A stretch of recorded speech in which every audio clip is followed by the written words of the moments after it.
Hi అండి. అందరికీ నమస్కారం. నేను మీ గీత. తొలిరేయి పార్ట్ 2. పార్ట్ 1 చూసి పార్ట్ 2 చూడండి.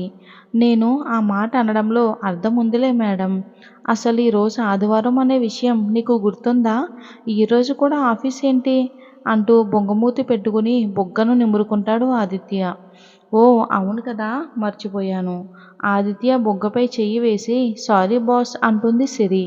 సిరి చేతిని తీసేసి నీ సారీలు పూరీలు నాకేం అవసరం లేదులే అని మొహం తిప్పుకున్న ఆదిత్య మొహాన్ని చేతిలోకి తీసుకుని అబ్బో ఇదంతా అలకే. సరే, అయ్యగారికి అలకపోవాలంటే నేనేం చేయాలి చెప్పండి అని సిరి కళ్ళల్లోకి చూస్తూ మౌనంగా ఉండిపోతాడు ఆదిత్య. తను కొట్టిన బుగ్గ మీద చిన్నగా ముద్దు పెట్టి సారీ బాస్ అని అంటుంది సిరి. ప్లీజ్ అంటూ చెవులు కూడా పట్టుకుంటుంది. ఏయ్ మెంటల్, నేను నిన్ను క్షమించడం ఏంటి? అయినా నువ్వు నాకు సారీ చెప్పడం నాకు నచ్చదని నీకెన్నిసార్లు చెప్పాలి సిరి? సిరి చిన్నగా నవ్వుతూ అంటే నా మీద అలకపోయినట్టే కదా? అయినా నా బంగారం మీద నా కలకేంటి సిరి అని అంటాడు ఆదిత్య. ఆదిత్యాన్ని గట్టిగా హగ్ చేసుకుని love you Aditya, love you రా అని ఇద్దరూ చెప్పుకుంటారు. సరే ఇక వెళ్ళి ఫ్రెష్ అయ్యిరా ఓకే అంటూ ఆదిత్య బాత్రూంలోకి దూరిపోయాక వంటగదిలోకి ఆమెనికి ఏమైనా సహాయం చేద్దామని సిరి కిందకి దిగుతుంది. వంటగదిలోకి వెళ్ళగానే అక్కడ ఆమెని లేదు. టిఫిన్ చేయటం కోసం సిద్ధంగా ఉన్న దోశల పిండి కనబడుతుంది. ఆ పిండిని చేతిలోకి తీసుకుని పెనంపై దోశ వేస్తుంది. సిరి దోశలు వేస్తుంటే అప్పుడే ఫ్రెష్ అయ్యి కిందకు వచ్చిన ఆదిత్య వంటగదిలో అమ్మ కాకుండా తన భార్యమని ఉండడం చూసి వెనక నుండి వచ్చి నడుమును గట్టిగా చుట్టేసి సిరిని హత్తుకుంటాడు. ఏంటి అబ్బాయి గారికి ఈరోజు ఏమైంది? పొద్దునే అలా ఇప్పుడు దొంగ పిల్లలాగేమో వంటగదిలో కూడా దూరావు. ఏంటి విషయం?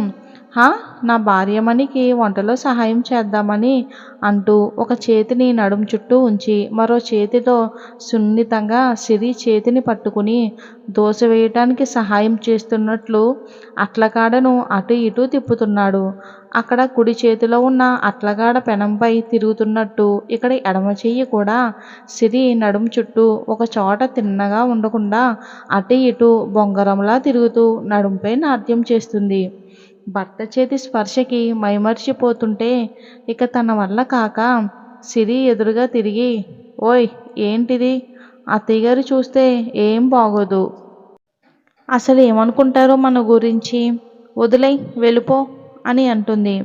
నా పెళ్ళాన్ని నేను పట్టుకుంటే మధ్యలో మీ అత్తయ్య గారికి ఏంటంట? నేను వదలను అని అంటూ ఇంకా గట్టిగా హత్తుకుంటాడు సిరిని ఆదిత్య. ఆదిత్య చెవిని మెలిపెడుతూ వదులుతావా లేదా?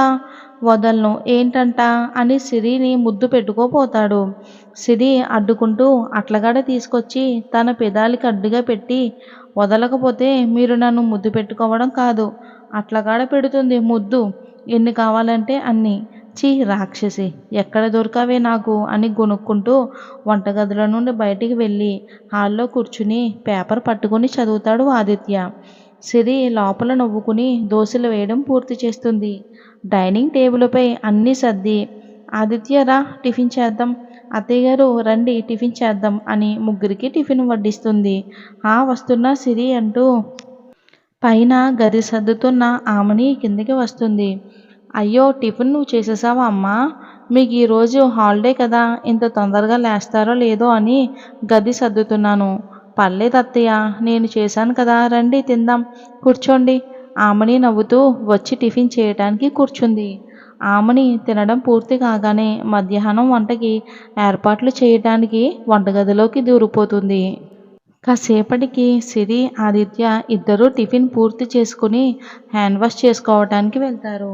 హ్యాండ్ వాష్ చేసుకున్న ఆదిత్య ఎప్పట్లాగానే సిరి కొంగుతో తన చేతిని తుడుచుకుని బుగ్గపై చుటుక్కన ముద్దు పెట్టి అక్కడి నుండి పరిగెడతాడు.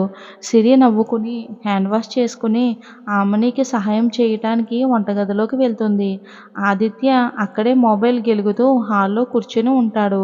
కాసేపటికి బయటి నుండి వస్తున్న రేఖని చూసి రేఖ, ఇంత ఉదయాన్నే ఎటు వెళ్ళావు అని అడుగుతాడు. అది అది మాటలు తడబడుతూ, మావయ్య, కాస్త పనుండి బయటికి వెళ్ళాను. ఆ తడబాటులో భయంతో తన చేతిలో ఉన్న కవర్ చేయి జారి ఆదిత్య కాళ్ళ దగ్గర పడిపోతుంది. దాన్ని చేతిలోకి తీసుకుని చూసిన ఆదిత్య కోపంతో రగిలిపోయి, రేఖ, ఏంటిది అని గట్టిగా అరుస్తాడు. ఆదిత్య అరుపులు విని వంటగదిలో నుండి సిరి, ఆమని పరిగెత్తుకుని వస్తారు. రే ఆదిత్య, ఏమైందిరా? రేఖ మీద అలా అరుస్తున్నావు ఏంటి? మౌనంగా ఉన్నావేంటి రేఖ? దీంతో నీకేం పనో చెప్పు అని దాన్ని పైకెత్తి చూపిస్తాడు ఆదిత్య. దానిని చూసి ఒక్కసారిగా సిరి షాక్ అవుతుంది. ఆమెనికి మాత్రం ఏం అర్థం కాక అదేంట్రా అని అడుగుతుంది. ఇదేంటా? కడుపుతో ఉన్నారో లేదో టెస్ట్ చేసుకునేదమ్మా ఇది. పెళ్ళి కాని అమ్మాయికి దీంతో ఏం అవసరం అని అడుగుతున్నాను. చెప్పు రేఖ, మాట్లాడవేంటి? ఆదిత్య కోపాన్ని చూసి ఇంట్లో పెద్ద గొడవ జరిగేలా ఉంది అని అందరికీ తెలిస్తే కుటుంబం పరువు పోతుంది అని అనుకుని, ఆదిత్య, రేఖ అది తీసుకొచ్చింది తన కోసం కాదు, నా కోసం అని సిరి అబద్ధం చెప్తుంది. సిరి మాటలకి ఆదిత్య ఆశ్చర్యపోయి, ఏంటి సిరి, ఇది నీ కోసమా? నిజం చెప్పు. నిజం ఆదిత్య అని చెప్తుంది తల దించుకుని సిరి. అవును, నా కోసమే. అంటే నువ్వు కడుపుతో ఉన్నావా తల్లి అని అడుగుతుంది వాళ్ళ అత్తయ్య. నాది జస్ట్ డౌట్ మాత్రమే, అందుకే రేఖ బయటికి వెళ్తున్నానని చెప్తే అది తీసుకురమ్మని నేనే తనకి చెప్పాను అని ఆదిత్య చేతిలో నుండి కవర్ తీసుకుని, రేఖ, నువ్వు నాతో పాటు రా అంటూ రేఖ చెయ్యి పట్టుకుని రేఖ గదిలోకి వెళ్తుంది. రేఖని తీసుకుని గదిలోకి వెళ్ళి డోర్ లాక్ చేసి కోపంగా, ఏంటి రేఖ ఇది? అసలు ఏం జరుగుతుంది? అది ఆంటీ, అది చాలు ఆపురేఖ, నువ్వెలా చేశావని తెలిస్తే ఈ కుటుంబం పరువు ఏమవుతుందో అని ఆలోచించావా? ఇప్పుడు నేను కనుక అబద్ధం చెప్పి అడ్డు రాకపోయి ఉంటే పరిస్థితి ఎలా ఉండేది రేఖ? ఒకసారి ఆలోచించు. రేఖ ఒక్కసారిగా ఏడుస్తూ సిరిని హత్తుకుని, ఆంటీ, ఐఎమ్ సారీ ఆంటీ, తప్పు జరిగిపోయింది అని గట్టిగా ఏడుస్తుంది. రేఖను ఓదార్చి, రేఖ రేఖ, ముందు ఏడు పాపు, అసలు ఏం జరిగిందో చెప్పు.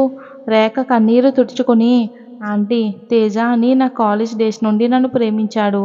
ఇద్దరు చదువు పూర్తయ్యి జాబ్ వచ్చాక పెళ్లి చేసుకుందామని చెప్పాడు. కానీ అతనికి బెంగళూరులో జాబ్ వచ్చింది. నాకేమో హైదరాబాద్లో.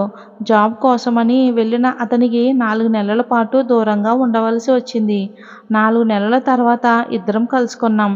కానీ అన్ని రోజుల తర్వాత కలుసుకోవటం వలన పరిస్థితుల కారణంగా ఇద్దరం శారీరకంగా ఒకటయ్యాము. దాని ఫలితమే ఇది. ఈ ఏజ్లో పీరియడ్స్కి ఇంపార్టెన్స్ చాలా ఇస్తాం.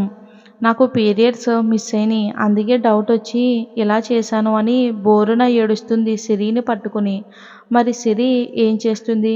మరి ఆదిత్య సిరి గురించి ఏమనుకుంటాడు అనేది వచ్చే భాగంలో చూద్దాం.